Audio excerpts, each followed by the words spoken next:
What's up? My name's Ethan, I'm Ben. I'm Kabir. and welcome to our fourth episode on Mind Matters, which is dedicated to time management. But before we get to that, we have some updates for you guys. So, we've recently been increasing our presence on social media. We're on Facebook, Twitter, LinkedIn for Kabir. We as well also have a mailing list, a website, as well as, many other things you could do to get involved with the Mind Matters podcast. You can send us messages about what you want to see on the episode through the website. A lot of exciting stuff going on. Obviously, Kabir, you have some stuff to add to that. Yes, the website is www.mindmatterspodcast.net. And we have all of our social links on there, including the Facebook, of course, but also a LinkedIn company page, right? So if you're interested in that, please consider visiting our website and following our social media accounts. So we have a X account, we have a Facebook account, and LinkedIn website. But if you go to www.mindmatterspodcast.net, you can find all the social media there. So I'd say, as well as joining our bi-weekly mailing list and possibly contacting us. And obviously, our goal through these social media sites is the same as our goal on the podcast, breaking the stigma and giving you good tips for dealing with mental health issues, which are real. So with that, I will read the mission statement. Go ahead, Ben. We talk about the same mission for social media and the podcast. Depression, anxiety, or that uneasy, empty, or lonely feeling inside of you is very common and normal amongst high schoolers, but it is not talked about. The goal of this show is to make you feel like your experiences are normal and recognized. We will also give you practical solutions to improve your life. Mind Matters is the only podcast that talks about those ugly feelings from a high school perspective. So today's episode, we're going to be talking about time management, right? So I feel like depending on what you do, what your age is, everyone has their own definition or idea of what that is and how they approach time management. But we really decided to focus on time management just because it can affect so many different parts of your life. If you have poor time management, that can lead to stress, anxiety, and it can lead to just a lot of things that we kind of want to discuss and explore. So that's why we're starting with time management for 2025, right? So my definition for time management is how you prioritize your time. It's how you decide and allocate your time in a way that makes sense for you. So if you prioritize family, if you prioritize school, you're going to make time for that no matter what happens throughout your day. You're going to set a certain amount of time, 2-3 hours to do your homework, whatever it is. You're going to set time for that. So in my mind, it's like we kind of implicitly do it, right? It's like what we naturally tend to do when it comes to like allocating time and protecting our time with what we want to do. So that's my definition of it. What about you, Ben? Yeah, I think that's a really good definition, and allocating is, a good word to use because there's a scarce or limited amount of, resources you have. There's not infinite time. That's why, time is the only thing you can't buy. And obviously, you talk about implicitly we manage our own time, but there are some tendencies, obviously, that humans have, procrastination, among other things that can have negative effects, and we'll obviously talk more about that. But kind of along the lines of your definition, my definition of time management is allocating your limited focus and energy to attack and complete a tremendous and overwhelming amount of responsibilities. I like that. Kabir? Right. My definition of time management is coordinating daily activities to increase your efficiency. It's basically a balance between your leisure time and your responsibilities, and that allows you to maximize your most important resource, which is time. So most important resource, right? So like Ben said, a lot of people say your greatest resource more than money, more than any material possession, right, is time, because it's literally how much time you have on this earth to do what you want to do. And that's why I feel like managing your time is probably one of the best skills you can have. And they don't teach it at school, really. It's kind of something you have to figure it out yourself, trial and error, that kind of stuff. So today we're going to explore our experiences with that and give you guys some coping mechanisms so how you can approach that. And they don't teach it at school, and I think it's kind of ironic because if they taught time management, I think people would do a lot better at school. And as Ethan said, there's only a finite amount of time, and not everybody in this world has different privileges, has different resources, has different advantages, has head starts, but everybody has the same 24 hours every day. Yeah. So it's important that you manage it to the best of your ability in terms of it affecting your performance in the future as well as your mental health. So I forgot to read the AI definition, right? We always do that after we give our own takes, but it's time management is the practice of planning and controlling how you spend your time to be more productive and effective.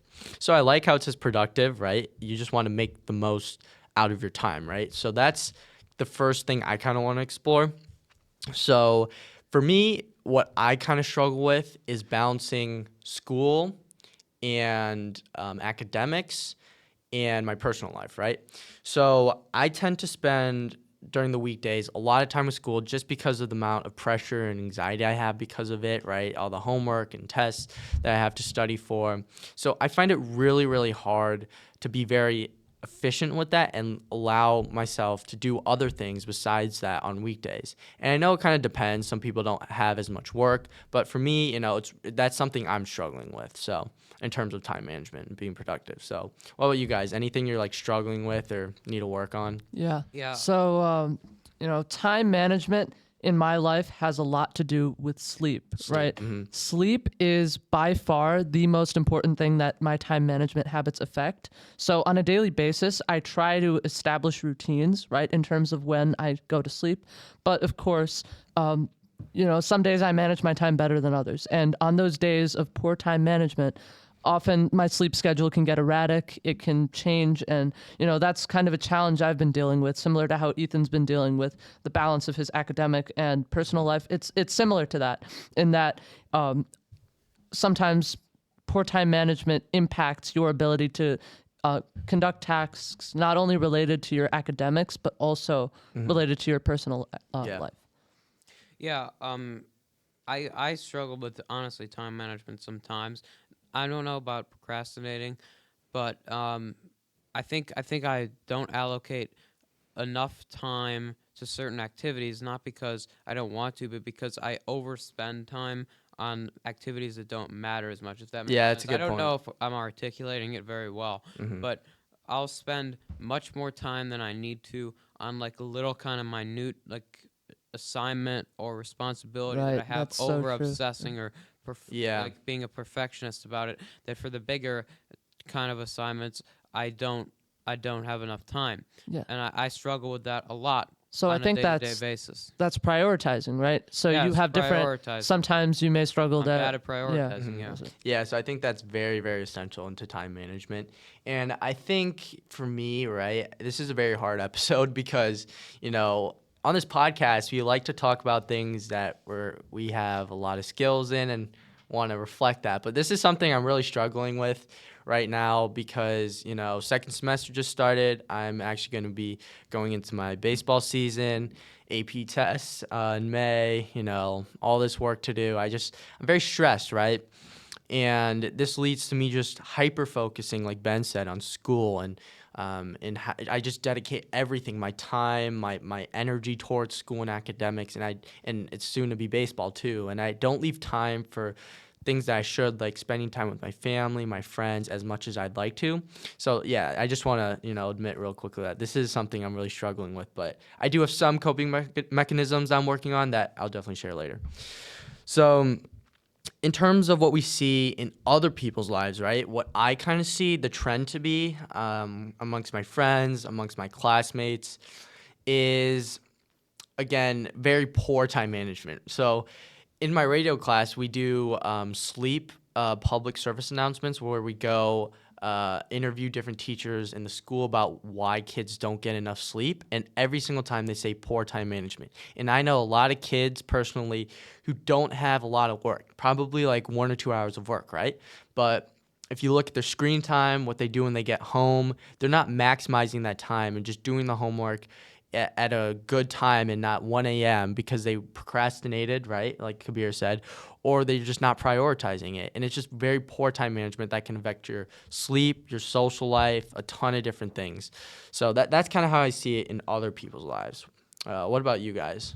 Right. So on a daily basis, as it, like pertaining to sleep, I'll enter my classroom and see people just completely drowsy or like just on the brink of slumber, basically. Like they just cannot stay awake. They cannot pay attention to their instructors. And I think, in terms of retaining information, the negative effects of bad time management are not only sleep and personal health, but also your ability to perform long term in a class, right? So, for example, if you're not paying attention or you're just too sleepy to register what a teacher's saying, you're not going to gather important details for when maybe you need to take an exam for that class or you need to complete an assignment, right? So, that lack of information or that inability to catch up with what the teacher's saying is going to impact your ability to perform in the class long term. So I think that's something I've definitely seen among high schoolers, right? Oh, the teacher didn't cover this. I don't remember her talking about this. Realistically, the teacher probably did talk about it, but you weren't paying attention or you were nodding off, right? Yeah, Ben. Yeah, I completely agree, and obviously as I said, it plays a role in my daily life as well as others' daily lives. I see what you see. I see people in class who are sleeping. I see people complaining that they don't do enough work. A lot of times I feel I'm behind. I've had to do, honestly, I've had to do my math homework for the lunch before, like 15, 20 minutes before during lunch a lot of times, and that makes me very unhappy because I love math. Yeah. And it makes me feel like I'm kind of neglecting what's going on. So I don't like that, and that's a product not of unfortunate luck when it comes to like how assignments are structured or unfortunate circumstances, but purely my fault through poor time management. So I know we're talking a lot about how much of a problem it is, and we'll get to coping mechanisms soon. But I just kind of want to add, for teens especially, right? We want to emphasize like from a high school perspective. I think what hinders time management the most has to be right here. What I'm holding, guys, the phone, right? So, I mean, There's so many things to talk about, but the main thing for me is, let me ask you guys this. When you're bored, right, and you're just maybe waiting for your ride or you're just waiting for a class to start, what do you do? Like, do you just sit there in silence? Like, what do you... Definitely phone. not. Definitely. Yeah, The phone, right? phone. The Of course, phone. the phone. So think about it like this. Any downtime of zero activity, whatever, you're just chilling, right? You fill time with your phone, right? You fill time with your phone. Anything that you're not doing anything, right? So you just pick up the phone, you start scrolling, and that just leads into hours and hours of unproductive usage of time. So I think that is why it's so hindering, because in those downtime moments where you can, go get up and go play with your dog or talk to your mom about how your day was, you just fill time with scrolling on social media. And that's not effective use of your time. And that can lead to hours and hours, and then that pushes back the time you can do your homework, less sleep, right? You see how that spirals, right? So that's kind of how I see the phone impact. time management. I was going to talk about this later, but I think it's a good time to talk about this now, is that, stress comes from not doing things to solve your problems when you know you can. Mm, So when you're sitting on your phone and you have work, I like that, yeah. stress builds up. I Uh-huh. said that in the last episode, but it pertains to this as well.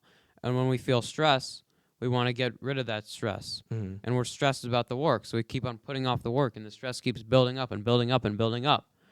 And, obviously the solution to that is to take the first step. Mhm. Taking the first step, just getting started on your work. When you're started, it's hard to stop, I'd say. Mhm. So taking the first step is very important, and you're fighting against social media algorithms when you're trying to take the first step, because they're designed to keep you engaged. All their algorithms are based on engagement Mhm. to make it impossible to turn off the phone. Yeah, I It's, mean, it's an addiction. it's a drug. Yeah. Well, obviously, yeah, it's a drug. Obviously, it's a drug. There's not even a question about that. Mhm. That's kind of, it's. I don't think it's like an afterthought for a lot of people that when you're scrolling on TikTok or Instagram or whatever it is, Mhm. that you are using drugs. Yeah.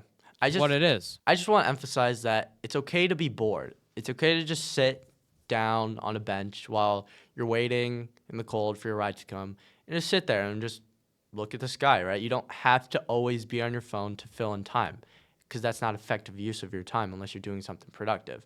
So that's just another tip I have. Yeah, and just real quickly, Yeah. I wanted to add something that I think is pretty relevant to what you guys were talking about, and that's the idea of conditioning, right? So, at certain points in your life, you enter like different spaces, right? You enter your house, you enter your school, right? And by training or by repeatedly using social media, right?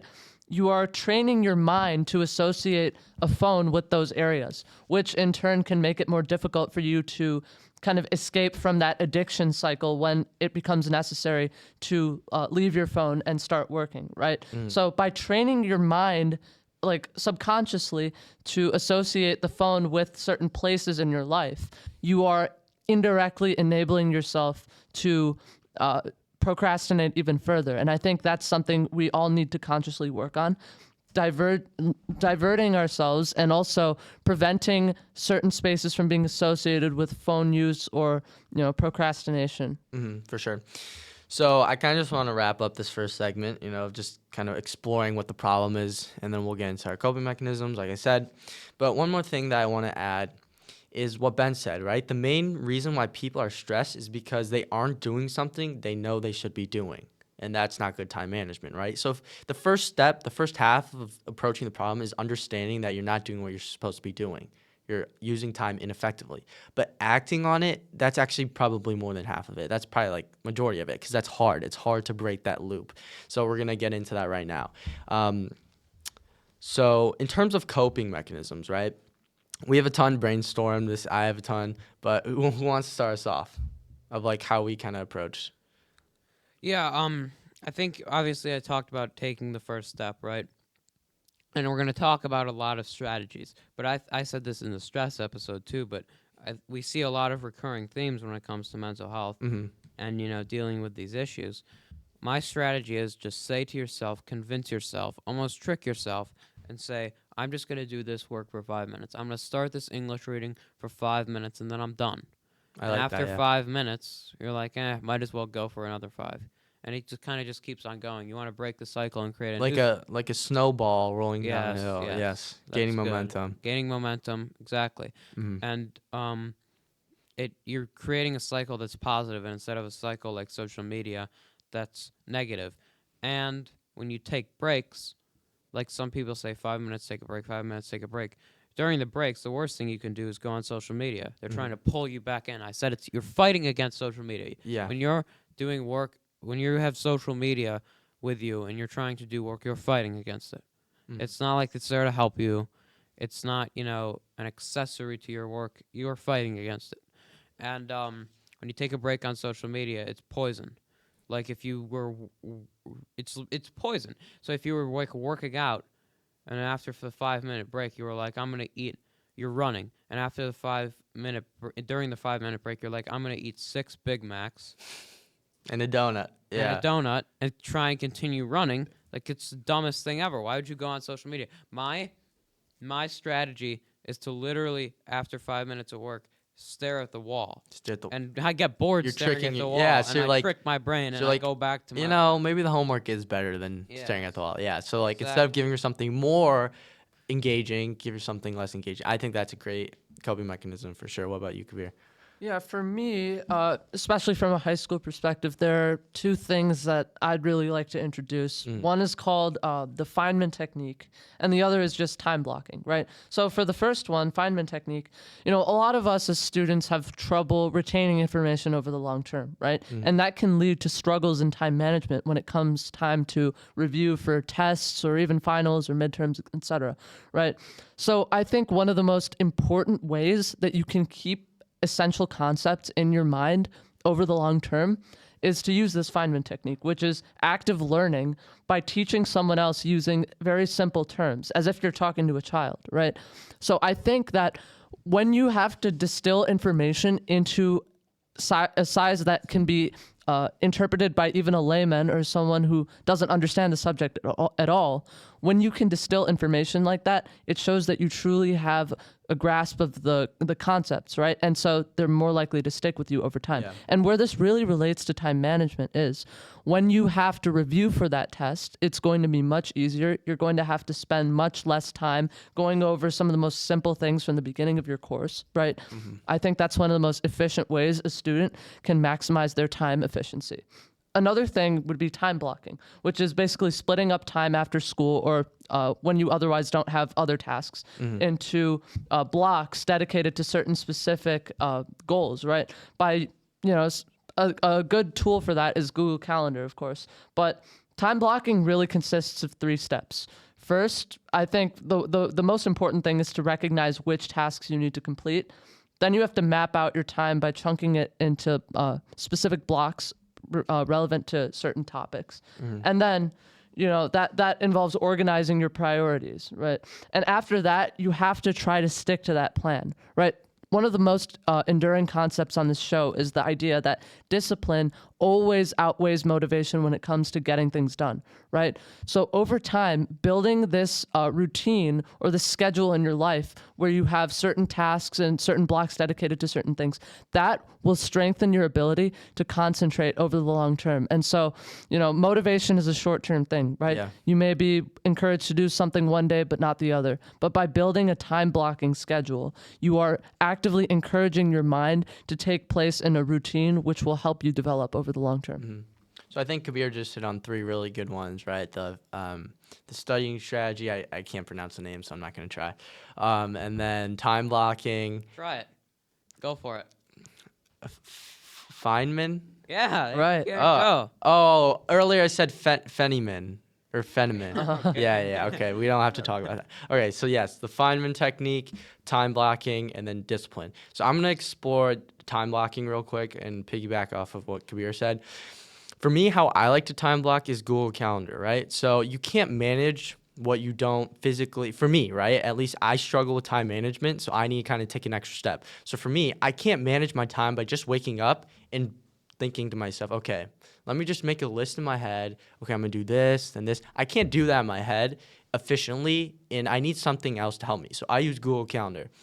And I use Google Calendar once a week to plan out the week so I can think in terms of my daily priorities, right? So every Sunday night, before I have an upcoming week, right, a bunch of tests, what else, sports, all these different things, I plan out each day. So, okay, Monday, I'm gonna go to school, big time block. I always put it in the color orange from 8 to 3:15, and then I make some time for homework, studying for the ACT, spending time with my family. So I just chunk it out like this, and that way I can be more intentional with my time. So it's not just like come home, sit on the couch, put my backpack down, what should I do right now? And then just start scrolling and waste the entire evening. No, I thought about beforehand because I know it's going to be productive. So when I get to that day, okay, I'm doing this, this, and this. So time blocking, that's definitely one of the concepts that I wanted to talk about. So thank you for introducing that, Kabir. Yeah. One other thing, just quickly, there's this guy called Cal Newport, and according to him, someone with 40 hours to spend in a time-blocked week will accomplish just as much as, if not more than, someone with a loosely scheduled 60 hours, right? So that really demonstrates how time blocking can drastically transform your life, right? It can save you 20 hours of work. I like that. Ben, another coping mechanism? So this isn't necessarily a coping mechanism, but a recommendation. Yeah. And that's to communicate. I like Okay. Wait, with who? To communicate with people like teachers. Oh, yeah, You're yeah. having struggle with work. You have to advocate for yourself. People appreciate how advocating for yourself. There have been so many studies that have been done about the discrepancy between people's receptiveness to your emotions and your feelings and people's perspective about how receptive people will be to their feelings and their emotions. People appreciate when you advocate for yourself and explain yourself clearly, right? And there have been many studies that have done, and says people are much more receptive to more direct or straight talk and not hedging words like probably or maybe or me. Like, how can we find a solution to this? right? You want to be straight. And So like you go to a direct. Yes, go to a teacher and like, say, I'm struggling. I'm struggling to like, do my time. yeah. Be direct. How can we find a solution to this? I want to get my work done. I respect that. People respect that a lot. People respect it on its own when you advocate on advocating yourself. Teachers respect advocating for yourself in general. Mm-hmm. But they respect it even more when you're talk to them in a direct and straight way, and not using like hedging words. So I would say like Be probably upfront. yeah. I would say advocate for yourself in a direct and confident way. And that helps with managing your time because yeah. we're always going to be in a pickle sometimes. You can't make things that you said you're going to make. You can't turn in this assignment that you couldn't do at 3 a.m. because your brain was too tired, right? So I think advocating for yourself. When you sorry to No, go when ahead. you advocate for yourself to other people, you'll start advocating for yourself to yourself, like doing your work, saying, you know what, I should stop doing social media right now. I have to do my work. I have to be accountable to these other people who I'm advocating. Right. I think that's a very good point about respecting your own ability to do work and holding yourself accountable, right? That's a very important thing. And I think, when we are, doing work, it's very easy to delude ourselves. But, by holding ourselves accountable and building that capacity, it's going to allow us to do a lot more with our time. So 2 quick things, right? One is I want to quickly just give one more coping mechanism. Have you guys heard of Parkinson's law? No, No. I haven't. No, I haven't. Okay, so it's basically the idea that a task fills the time that you allocate it. Okay, so let me say you guys have a big essay to do, right? It's like 50% of your grade for some class, right? And I give you 3 months. If I gave you 2 months, would that necessarily It would have zero effect. exactly It would right? have Because zero when would effect. you If wait you to give do me it? 5 days, it would have zero effect. Exactly, because when would you wait to do it? 5 days before, yeah. So if I give you 2 years to do it, you'll get it done in 2 years. If I give you 1 night to do it, you'll get it done in 1 night, right? So if you give time to certain tasks that shouldn't, let's say I give myself 5 hours to do an A-push reading when it should take 1 hour, that's not efficient, right? And I've noticed that. So what I do is I set a timer for 60 minutes when I do an A-push reading. And I say it should not take me longer than this, or else I know I'm slacking off, I'm not being focused, right? So I'm basically forcing myself to stay in a certain time range because I know that if I give myself more time, the task is going to fill that time. So you need to be very aware of that, and that's something that's another coping mechanism that I had. But next, Kabir talked about discipline. So another law type thing for you guys. Have you guys heard of the 2190 rule? Yeah, I think we've talked about it on Yeah, this this- podcast. Oh, yeah, we before. did. We Yeah. talked about it. A lot of things that we're talking about in this episode are Was from the connected stress. to stress. Yeah. And the reason is because time management is connected to stress. Exactly. Stress is connected to anxiety, and anxiety is, and all these things are connected to, the pursuit of happiness. Yeah. All of this connects together. So it takes 21 days to create a habit and 90 days to make it a permanent part of your lifestyle. So if I want to think about it, right, I think social media, it's a daily permanent part of my lifestyle, right? So I've definitely spent more than 90 days. But if you just spend 5 minutes a day, allocating 5 minutes a day, just doing something like spending time with your family, spending time with your dog, talking to your mom, right? It takes 21 days to create a habit of that, and then 90 days to make it permanent. So I think that's actually not that crazy, right? I would think it's more than that, right?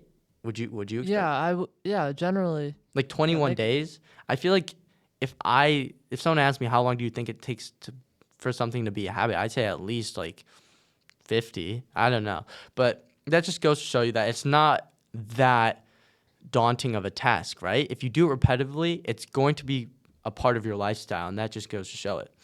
And also discipline. I think that's my last point for today. Discipline is much more powerful than motivation. So especially as a high school student, if you just rely on motivation to get your work done, anything, right? If you want to be productive, motivation is like a mountain. There's peaks at times, and it goes down and then up and then down and up and down. And if you rely on that to manage your time and get tasks done, you're going to find a very hard time because you can be super motivated at 2 a.m. and then you wake up and then you're just lazy and you don't do anything, right? So it's a high and low type thing, and that's why discipline. I'd rather have a constant 40% effort at something daily than 100, than 20, than 80, because it's not consistent, right? And consistency is a big part of discipline. So that's my last tip.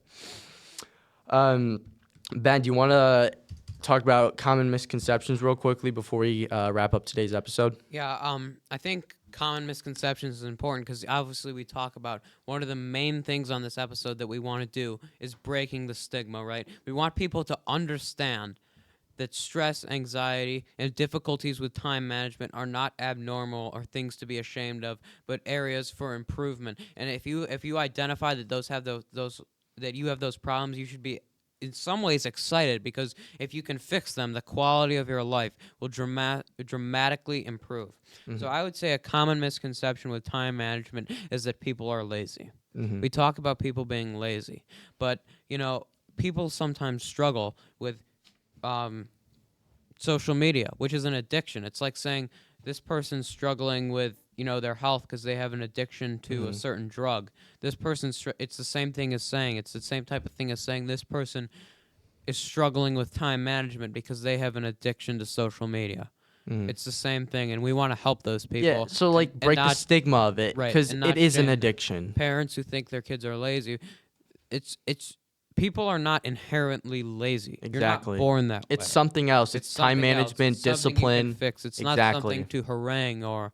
I like that. Yeah. Mhm. So I would say that's a common misconception, and something that would benefit a lot for the stigma being broken, because a lot of people could improve the quality of their lives.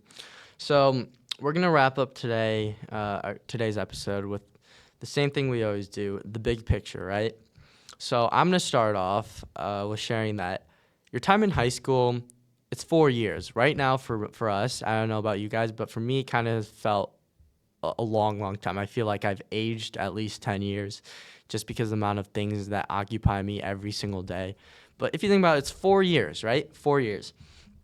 And in terms of making the most out of it, it starts with time management, right? You don't want to pour all of your energy into academics, but you don't want to also pour all your energy into sports, into your social life. You want to balance it out and manage your time. So I think learning time management in high school can maximize those 4 years. And some people say it's the best years of your life. I mean, I don't necessarily Disagree. I don't necessarily know the truth of that, because I mean, we're in high school right now and we still have a lot more years, but that's something I kind of want to emphasize. You have 4 years, so learning that skill in high school can help you in high school and beyond. Any like big ideas before we go, guys? Yeah, we talk about this every episode, but finding your why, finding your purpose. It's easier to manage your time when you look forward to doing things. You have a purpose, obviously. In high school, it's kind of unfortunate.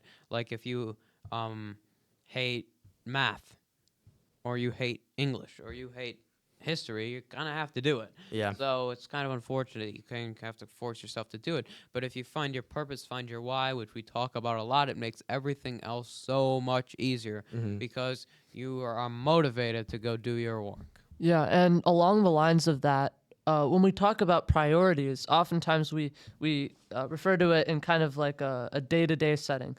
But I also think it's important to address prioritization in the long term, right? How do the daily activities that you allot time for, how do those things contribute to your long-term goals, right? One of the big parts of life is setting goals for yourself, right? And if you are managing your time well, you are going to make time for tasks that are significantly additive to your lifestyle, right? They help you achieve your long-term goals. And, that to me is an integral part of time management. It's not just prioritizing things on a day-to-day basis. It's also making sure that the activities you engage in are contributing to your success in the long term. And, it's going to suck to do some things in life. You're not always going to be able to do things that are 100% so fun and you love to do. You have to figure out, why are you doing it? Why am I staying up till 2 a.m. even though I shouldn't?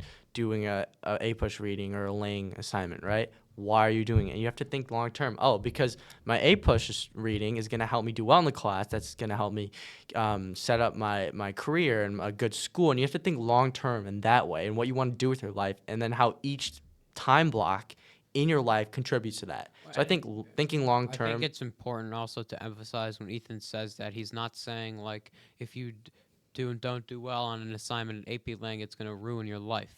He's not saying that. He's just saying, you should have a purpose. Everything you're working towards. Not saying one bad test, one bad grade in a class is going to ruin everything, because it's not. That's just not true. That's objectively not true. But it's good to have a purpose. I just want to keep that in context so people don't get stressed out. So last thing I have for today is, especially for all the high schoolers out there, with extracurricular activities, so much schoolwork, sports, there's a lot of stress that can be there, right? Even more than I'd say some adults, even though I'm not an adult. But I think there's a lot of things on our plates. But I'm just going to say this. You make time for anything you prioritize. So it truly, right, if something takes 5 minutes, of course you'll be like, oh, that's annoying, you don't want to do it. But you spend 2-3 hours on your phone every day, right? So you can truly make time for anything you prioritize. So I think sitting down, making a list of those things in your head or on paper or whatever it is, and making time for those daily, the 2190 rule, making it a habit and a permanent part of your lifestyle, you can do it. Because if you prioritize it, you'll make time for it. And there's so many examples of that, But I'm just going to leave everyone with that. Any closing remarks? Yeah, I think we covered a lot today. And obviously, Kabir, do you have any before I wrap up the episode? Right. Yeah. So I think one of the big things that all of us need to address is, one of the things that I've been most focused on is establishing routines. And I think that goes along with the idea of discipline, goes along with the idea of prioritization, goes along with time blocking. All of these things are connected, right? And if anything, what we want to do on this podcast is emphasize how interconnected lots of these ideas are in the mental health space, right? We even mentioned several rules that, or laws that we talked about in previous episodes, right? Because all of these topics are related to each other.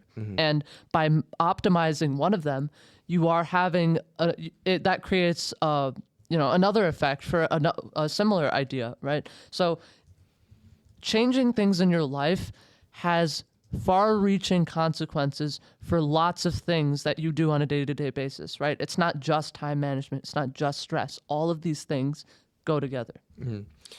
Ben, anything else before we go? Yeah, as I said, I think we covered a lot today, and I don't have anything else. Just make sure to go follow our socials, Yeah, right? I was going to say, make sure to follow all our social medias. We are on X. We are on Facebook. We are on LinkedIn. Right, And all of them are linked at www.mindmatterspodcast.net. Okay? You want to go there. You want to follow. You want to do everything you can. You want to message us if you have any thoughts. Yeah, I feel like if you just spread the word also, that helps. Yeah. But it's www.mindmatterspodcast.net. That has everything you that need. You can go visit that. We're looking forward to our next episode that we'll post in 2 weeks, right? Yes, We're coming up with that. Plus the mailing list. We'll pair that. That should be coming out Sunday with this episode, right? Yeah. When we post it. But make sure to sign up for that in our website. And just a sneak peek, coming up, we have some guest episodes coming up. So that's something to look forward to, right? We have some good people coming onto the show who know what they're talking about a lot more than us, and we're excited to have them. Right. So a little sneak peek into the future. But that's it for today. My name's Ethan. I'm Ben. I'm Kabir. And we'll see you next time. Just remember, your mind matters.